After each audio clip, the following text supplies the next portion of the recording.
नमस्कार, आप देख रहे हैं डीडी न्यूज। आपके साथ मैं हूं गौरव श्रीवास्तव। भारत एट कान, जी हां, 16 से 27 मई तक 76वां कान इंटरनेशनल फिल्म फेस्टिवल आयोजित किया जा रहा है। दुनिया भर से कलाकार, मॉडल, महान फिल्म निर्माता और निर्देशकों का जमावड़ा।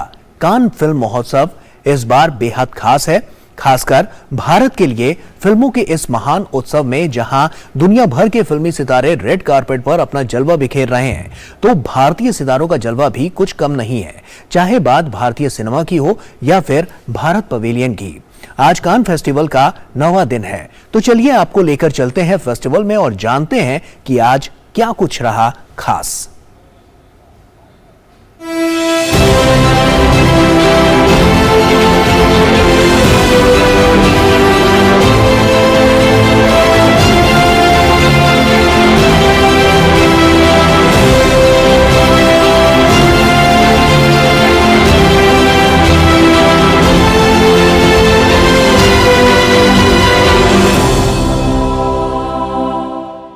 नमस्कार, भारत एट कान में एक बार फिर आपका स्वागत है। मैं हूं आदित्य श्रीवास्तव। कान में चल रहा है फिल्म फेस्टिवल। 16 से 27 मई तक दुनिया भर के सितारे कान पहुंच रहे हैं। कान की गलियां फैशन स्ट्रीट बन चुकी हैं। कौन से वो भारत के सितारे हैं जो कान पहुंच रहे हैं और किन मुद्दों पर भारतीय पवेलियन में हो रही है चर्चा, बताएंगे आपको अगले आधे घंटे हमारे इस खास कार्यक्रम भारत एट कान में। कान फिल्म फेस्टिवल के दौरान सबसे ज्यादा हलचल भारतीय पवेलियन में देखी जा रही है और जब भारत के सितारे भारतीय पवेलियन में पहुंचते हैं तो लोगों का जमावड़ा लग जाता है। डायना पेंटी भारतीय पवेलियन में पहुंची और चर्चा हुई फैशन की। क्या कुछ कहा डायना पेंटी ने, सुनाते हैं आपको। You know, I've always from the very beginning been, my aesthetic is very minimal and kind of classic. So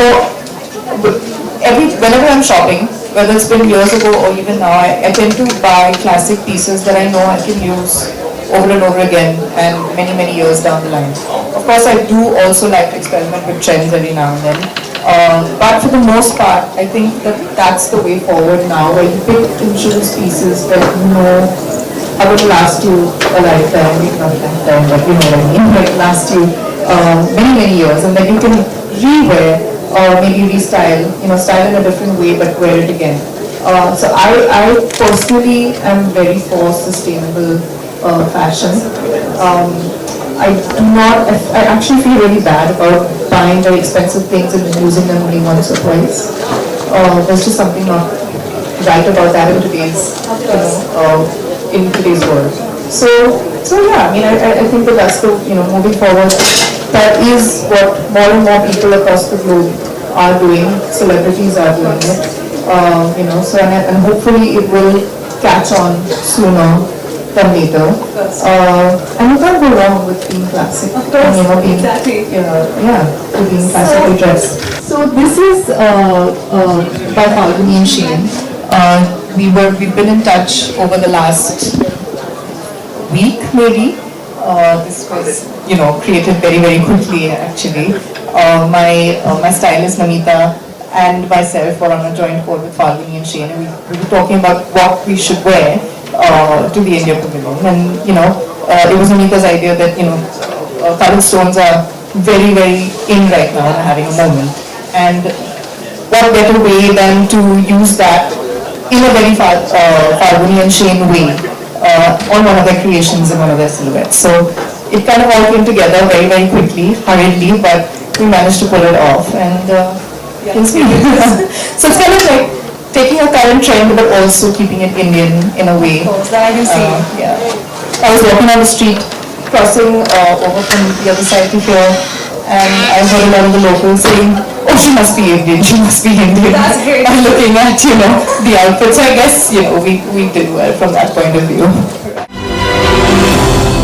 कान में इस बार भारत की 4 फिल्मों को प्रदर्शन के लिए चुना गया है। उन 4 फिल्मों में फिल्म आगरा भी है। आगरा फिल्म के राइटर डायरेक्टर कनु बहल से हमने खास बातचीत की। इस बातचीत के दौरान उनकी पूरी टीम उनके साथ मौजूद थी। क्या खासियत है इस फिल्म में, जाना हमने उनकी टीम से। कान में भारत की जिन 4 फिल्मों को प्रदर्शन के लिए चुना गया है उसमें आगरा भी है, और आगरा के डायरेक्टर राइटर कनू बहल भी इससे पहले कान में उनकी एक फिल्म तितली जो है वो प्रदर्शित की जा चुकी है। हमारे साथ पूरी कास्ट है और पूरी टीम है। अगर देखा जाए आगरा की तो हमारे साथ मोहित है, एक्टर है इसमें, कनू बहल खुद हमारे साथ मौजूद है। बड़े चर्चा इनकी इस वक्त ना सिर्फ भारत में बल्कि दुनिया भर में चल रही है फिल्म को लेकर। पारुल है, डिजाइनर है, साथ साथ हमारे साथ सौरभ है, सिनेमेटोग्राफर है। सबसे पहले कनू बहल आपसे ही चर्चा की शुरुआत, क्या खास इस फिल्म में जो जिसके लिए इसको कान में चुना गया प्रदर्शन के लिए, आपको क्या लगता है?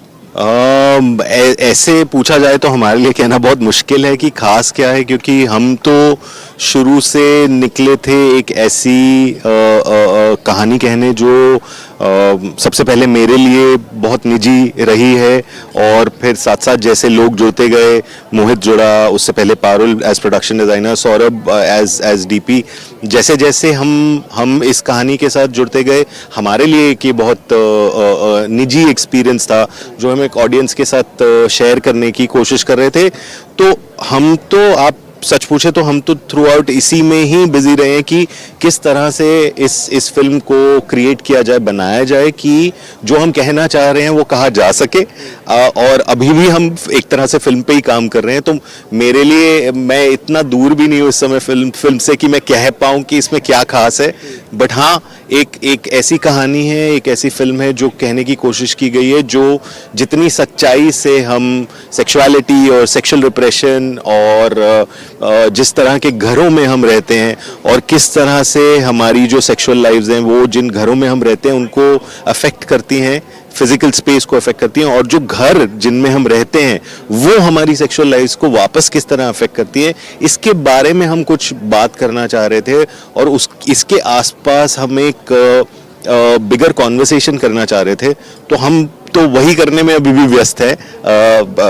स्पेशल क्या है वो तो जैसे जैसे अब दर्शकों के पास फिल्म पहुंचेगी और उनका एक्सपीरियंस सामने आएगा वो पता चलेगा। फिर एक ऐसे जीवंत परिवार उसमें दिखता है आपकी फिल्म की अगर बात की जाए, और कई बार कुछ साधारण बातें बताने में भी बड़ा टफ रहता है, सरल बात बोलने में भी बड़ा कठिनाई होती है। इस फिल्म में आपने वही किया है, क्या आपको ऐसा लगता है? देखिए, ऐसा तो मैं नहीं कहूँगा। आप कोई भी काम करें, किसी भी तरह की फिल्म बना रहे हैं, उसमें कठिनाई तो वो बनाने में आती है। कोई भी फिल्म आसान नहीं होती है। बस यही है कि जितनी कठिनाई आपको आती है वो इसी बात पे ज़्यादा डिपेंड करता है कि आप कितनी सच्चाई से जो बोलना चाह रहे हैं वो बोल रहे हैं। और आई थिंक इसीलिए हमको थोड़ी ज़्यादा शायद कठिनाई आई है, क्योंकि सच जो था इस पूरे मामले के आसपास, कहानी को लेके, उसको दर्शाने को लेके, वो हमें अपने आप मिलता गया, वो अपने आप को उगलता गया। और सच ने जब उगलना बंद ही नहीं किया तो हम सब मजबूर हो गए कि अब ये जो सच मिल रहा है इसको जितनी सच्चाई से कहा जा सकता है वो कहा जाए, और इससे भागा ना जाए, इससे दूर ना जाया जाए, चाहे कितनी भी प्रॉब्लम आ रही हो बनाने में, या आगे आई या पीछे आई, जो भी है। पर हम वहीं से ये पूरी फिल्म बनाने की कोशिश कर रहे थे। राइटर जब किसी फिल्म को लिखता है, मोहित आपने तो लीड रोल किया है, राइटर जब कोई फिल्म को लिखता है तो उसकी बड़ी एक्सपेक्टेशन होती है उस कैरेक्टर से।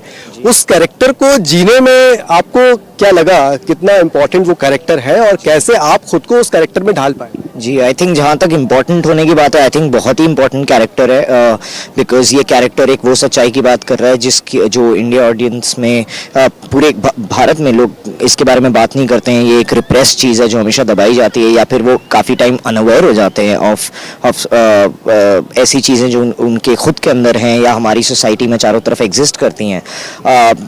जहाँ तक कैरेक्टर में ढालने की बात है तो आई थिंक हमारी एक लंबी वर्कशॉप हुई अराउंड 3 महीने की, एंड वो वर्कशॉप ने बहुत बड़ा साथ दिया, बिकॉज कहीं ना कहीं मुझे वो एज मोहित गुरु को बाहर से पहले समझना पड़ा, एंड देन उसके साथ फील करना पड़ा क्या वो एक्चुअली फील करता है। एंड फिर एक गुरु में एक अजीब सा पागलपन है, जो पागलपन प्ले करने के लिए मेरे को एक्चुअली उसके सारे गुरु के जो सच हैं वो समझने पड़े। एंड हाँ, मतलब आई डोंट थिंक कोई कैरेक्टर प्ले करना आसान होता है। चैलेंजिंग था?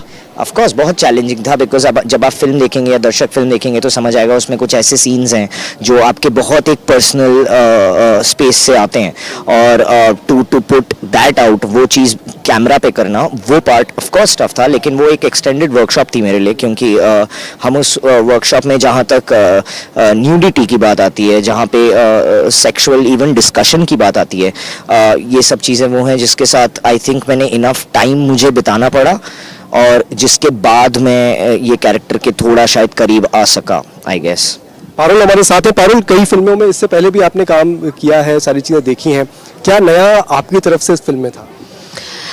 हाँ, दिस इज़ बहुत इम्पोर्टेंट क्वेश्चन है, अच्छा क्वेश्चन है। क्या नया था? आई थिंक जब भी कोई स्क्रिप्ट पढ़ते हो तो यूजुअली जो स्टोरी होती है, इन द सेंस किस तरह वो आप ट्रांसलेट करो स्पेसेस में स्पेसिफिकली, तो एक्चुअली दिस इज़ समथिंग कि मैं हमेशा सोचती हूँ, क्योंकि जनरली मैंने बहुत लोअर मिडिल क्लासेस बनाए हैं घर, तो हमेशा मैं सोचती हूँ ये मैं नया कैसे कर सकती हूँ। आई think it also depends so much script के ऊपर। तो नया ये है कि आप आई थिंक नया है कि मतलब स्क्रिप्ट ही बिल्कुल नई है, उसकी जो एक्शन है, जो कॉन्फ्लिक्ट्स हैं, वो ही बहुत नए हैं, तो अपने आप जो स्पेस है वो भी स्क्रिप्ट के हिसाब से ही मोल्ड होती है। In the sense production designer का काम ही वही है कि आप स्क्रिप्ट पढ़ो और स्क्रिप्ट को स्पेसेस में उसको बेसिकली बनाओ, जो मतलब स्क्रिप्ट में है उसे स्पेसेस में दिखाओ। तो आई थिंक वो नया है, आई गेस। हाँ सौरभ, सिनेमेटोग्राफर की एक बहुत बड़ी भूमिका होती है। डायरेक्टर और राइटर जो लिख रहा होता है, डायरेक्टर और जो डायरेक्शन कर रहा होता है, उसकी भावनाओं को समझना और उसको सामने लेकर आना। क्या आपको लगता है कि उसमें आप 100% सफल हो पाए? 100% तो मुश्किल है ऑलवेज। नहीं, वो इसलिए पूछ रहा हूँ क्योंकि कान में अब आप आ गए, आपकी फिल्म कान में चुनी गई है, मैं इसलिए कॉम्प्लीमेंट के तौर पर उसको देखा जाए। नहीं, फिल्म का सिनेमाटोग्राफी खाली अकेला नहीं करता हूँ ना, प्रोडक्शन डिज़ाइन बहुत इंपॉर्टेंट है, डायरेक्टर बहुत इंपॉर्टेंट है, एक ही विजन है, तो एक साथ मतलब मेरे को अच्छा नहीं लगता जब सेपरेट करते हैं। सिनेमाटोग्राफर का काम, डायरेक्टर का काम, प्रोडक्शन डिज़ाइन का, मेरे लिए एक ही काम है पिक्चर के लिए। तो I think yes, I think like it came out well. I think we managed to do something together which is I think new, at least in the Indian space. बहुत बहुत धन्यवाद डीडी न्यूज से बातचीत के लिए। मोहित आपका, कनुबैल आपका, पारुल आपका, सौरभ आपका। हमारे साथ टीम थी आगरा फिल्म की, जिसकी स्क्रीनिंग जो है, जिसकी प्रदर्शन जो है वो कान में 4 फिल्में जो भारत से चुनी गई है उसमें से एक आगरा भी है, और बहुत उत्साहित है टीम, और एक तरीके की नई कहानी है जो लोगों को बहुत पसंद भी आ रही है।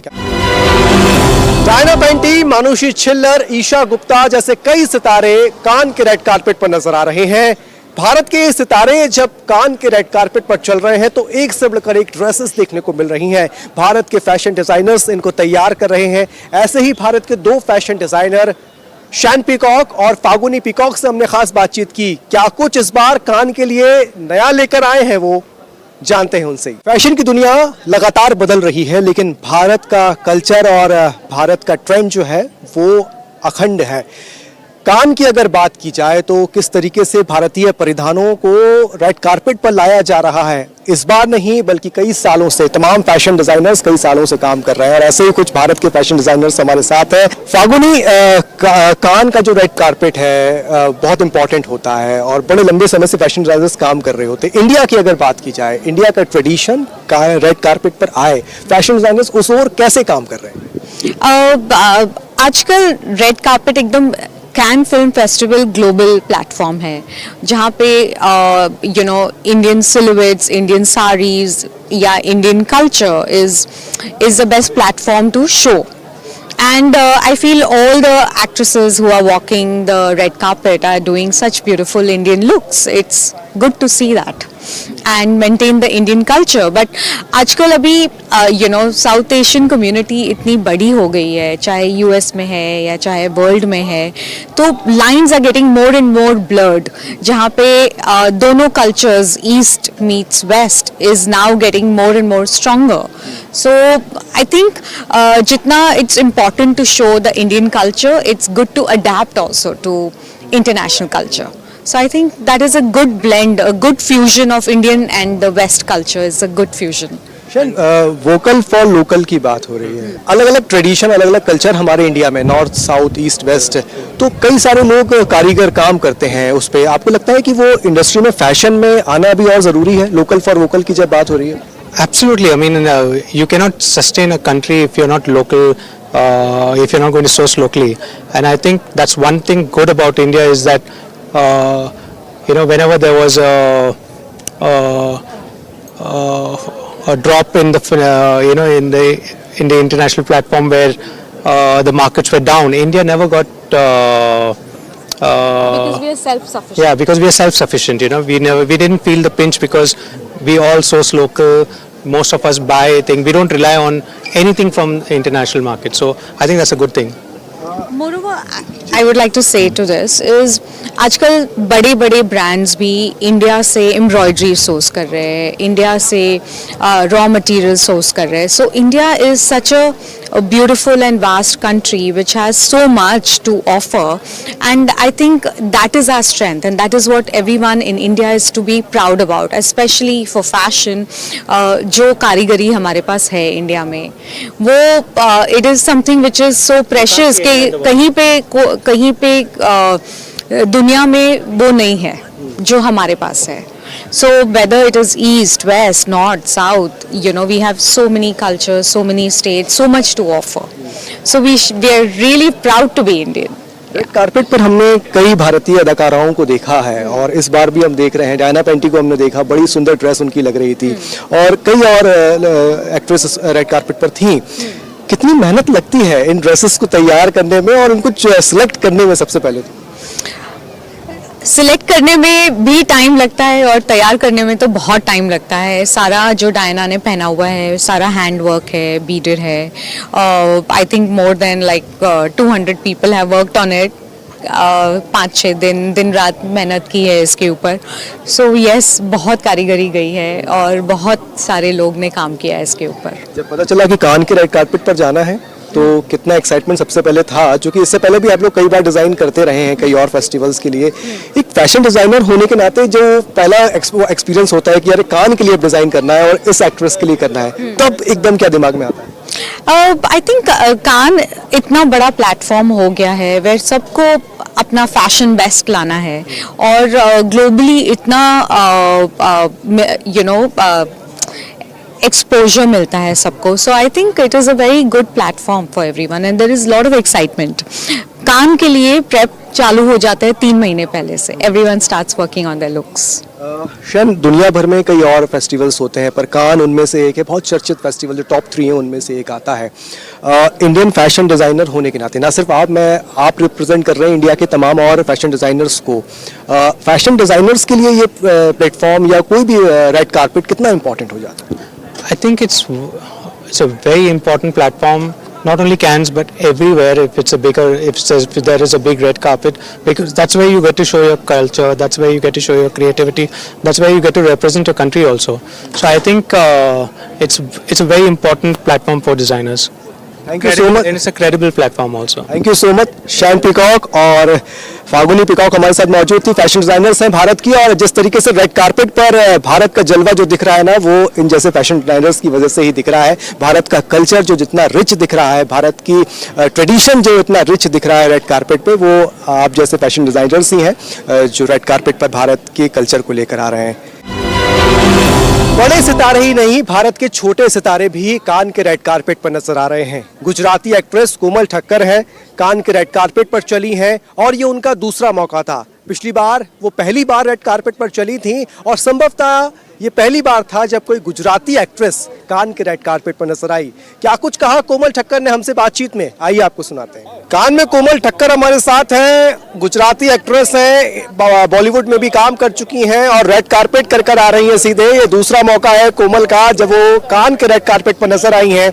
पिछले साल भी वो कान के रेड कारपेट पर चली थी और इस बार भी कोमल कान के रेड कारपेट पर है और संभवतः गुजरात की पहली एक्ट्रेस है गुजराती जो रेड कारपेट तक पहुंची है. कोमल, सबसे पहले तो गुजरात से रेड कारपेट तक का ये सफर कैसे डिस्क्राइब करेंगी? फर्स्ट ऑफ ऑल तो नमस्ते आप सबको. एंड गुजरात से कांस का सफ़र बहुत ही अच्छा रहा, मज़ेदार रहा, बिकॉज जब आप रीजनल इंडस्ट्री में काम करते हैं और वर्ल्ड वाइड जब ग्लोबल इंडस्ट्री में आते हैं तो it's really feel so proud. और मैं अपना गुजराती इंडस्ट्री और गुजरात का नाम लेके आई हूँ, सो इट्स अमेजिंग फीलिंग। बड़ी खूबसूरत ड्रेस लग रही है आपकी। सबसे पहले तो ये कि क्या सोच के ये ड्रेस डिजाइन हुई है और कितनी तैयारियां, क्योंकि कान में आना, पहले तो ड्रेस फाइनल करना और कई सारी तैयारियां होती हैं। कब से तैयारियां चल रही थी और जब पहली बार आपको पता चला कि एक बार फिर कान जाना है, क्या वो रिएक्शन था? सो ये बहुत बड़ी कहानी है, बिकॉज लास्ट ईयर का ड्रेस मेरा बहुत शानदार था और मैं अट्रैक्शन बन गई थी। हर कोई जानना चाहता था कि मेरा ड्रेस किसने बनाया, तो एक्सपेक्टेशन ज़्यादा थी जब आप ग्लोबली आते हैं, बिकॉज ऐश्वर्या राय आई है, सनी लियोनी आई है, तो सब चाहते हैं कि मैं क्या पहन रही हूँ। और पहली बार मेरा ड्रेस इतना अच्छा था, तो इस बार मुझे काफ़ी ड्रेस डिज़ाइनर ने ऑफर किया कि हमारा पहनो, और ये ड्रेस है दाहिद सरकीस का, जो टर्की से बन के आया है, एंड उन्होंने स्पेशली मेरे लिए ये ड्रेस मेरे नाप का बनवा के भेजा है। कोमल, एक चीज़ और, रीजनल फिल्मों का बोलबाला कान के रेड कार्पेट पर इस समय खूब दिख रहा है। मणिपुर के कलाकार दिख रहे हैं, आप आई हुई हैं, कई और कलाकार दिख रहे हैं। कैसे देखें भारत की रीजनल फिल्म इंडस्ट्री की बढ़ती हुई ताकत को, किस तरीके से देखा जाए? ऑब्वियसली बिकॉज हमारे पास कल्चर है, वो रिलेशन है। जैसे हम देखते हैं नाना, दादा, दादी, बुआ, फूफा, इतने ज़्यादा रिलेशन है और हम लोग सबसे अटैच है। जब आप फॉरेन कंट्री में आते हैं तो आपने देखा है uncle, aunt, mom, dad, that's it, but हमारे पास कल्चर है। और ग्लोबली जब वो लोग देखते हैं, बाहर आता है, जैसे आपने देखा नाटू नाटू, सो अलग अलग इंडस्ट्री में अलग अलग लैंग्वेज के ऊपर जो फिल्में बनती है, और जब हमारा कल्चर बाहर आता है globally, so it's amazing, it's really amazing. Bharat के हर राज्य में विविधताएं हैं। गुजरात से आप आती हैं, गुजरात का पहनावा, गुजरात का खान पान तो अपने आप में प्रसिद्ध है ही, लेकिन गुजरात के ट्रेडिशन में अगर हम बात करें आउटफिट्स की, तो आपको लगता है कि ये ट्रेडिशन ही कहीं ना कहीं, चाहे हर स्टेट का ट्रेडिशन जो है वो इंडियन फिल्म इंडस्ट्री को और आगे बढ़ा रहा है? बिल्कुल, बिकॉज हर इंडियन एक्ट्रेस पहले साड़ी में आती है, तो मैं भी पहले मेरा फर्स्ट रेड कार्पेट साड़ी में था, एंड आई लव साड़ी। तो वो ब्यूटी दिखती है आपकी, यू नो, और इंडियन कल्चर आपका प्रेजेंट करते हैं। जैसे सारा अली खान है, वो ट्रेडिशनल ड्रेस में आई थी। इससे पहले विद्या बालन जी है, तो काफ़ी एक एक्ट्रेस है जो साड़ी में या इंडियन कॉस्ट्यूम में आई थी। सो वो हम अपना कल्चर प्रेजेंट करते हैं। जब दूसरी बार आपको फिर पता चला कि कान जाना है, क्या वो उस समय एक्साइटमेंट था? बहुत ज़्यादा, मुझसे ज़्यादा मेरे फ्रेंड्स को, बिकॉज वो चाहते थे कि मैं रेड कार्पेट पे आऊँ और हमारे गुजरात का नाम रोशन करूँ। गुजरात के लिए कितना बड़ा प्राउड मोमेंट है ये? बहुत बड़ा, बिकॉज हम फर्स्ट एक्ट्रेस जो रेड कार्पेट कांस में आई है, सो बहुत बड़ी बात है, और वो वेट कर रहे हैं कि कब मेरे फोटोज बाहर आए। बहुत बहुत शुभकामनाएं आपको दूरदर्शन न्यूज से बातचीत के लिए, धन्यवाद आपका बहुत बहुत। तो गुजराती कलाकार हैं और रेड कार्पेट पर चली है, और रेड कार्पेट पर जलवे बिखेरने के बाद हमसे बातचीत हो रही थी, और दूसरा मौका था उनका जब रेड कार्पेट पर वो चली हैं, और संभवतः गुजरात की एक्ट्रेस, ये पहली एक्ट्रेस है जो रेड कार्पेट पर पहली बार तो छोड़िए दूसरी बार आई हैं। तो भारत एट कान में आज के लिए बस इतना ही। कल फिर हाजिर होंगे कान की गलियों की हलचल को लेकर, और जानेंगे क्या कुछ खास रहा भारतीय पवेलियन में, और कौन से वो सितारे भारत के रहे जो रेड कार्पेट पर नजर आए। तब तक के लिए मुझे और मेरे कैमरा सहयोगी कुलदीप को दीजिए इजाजत। नमस्कार।